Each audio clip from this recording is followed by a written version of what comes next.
آج خیبر پختونخوا حکومت کے جو ترجمان ہیں شفیع جان، انہوں نے کہا ہے کہ اس بار ہمارا اسلام آباد پہنچنا آسان نہیں ہوگا۔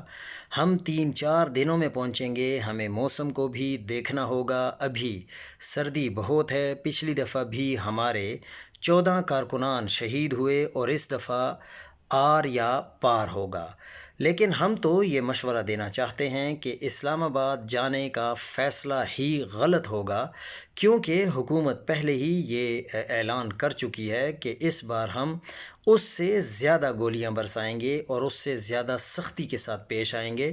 تو ہونا یہ چاہیے کہ ہر صوبے کے لوگ اپنے اضلاع میں نکل کر مین شاہراہ بند کر دیں، اسلام آباد لاہور موٹر وے بند کریں، Pindi Lahore G T road بند کریں، Islamabad Peshawar Hakla Dera Ismail Khan motorway بند کریں، Sukkur Multan motorway G T road بند کریں، کوئٹہ کراچی مین شاہراہ بند کریں۔ اسی طرح پورا پاکستان میں نکلنا ہوگا۔ لیکن اگر آپ چاہتے ہیں کہ ہم اسلام آباد آئیں گے اور اسلام آباد میں ہم کوئی تیر برسا لیں گے، تو یہ آپ یاد رکھیں کہ حکومت نے آپ کو 26 نومبر کو جو سبق دیا اور پھر اس کے بعد مریدکے میں جو کچھ ہوا، یہ سب کچھ آپ لوگوں کے آنکھوں کے سامنے ہے۔ تو آپ میری نظر میں اس قسم کی کوئی غلطی نہ کریں۔ شکریہ۔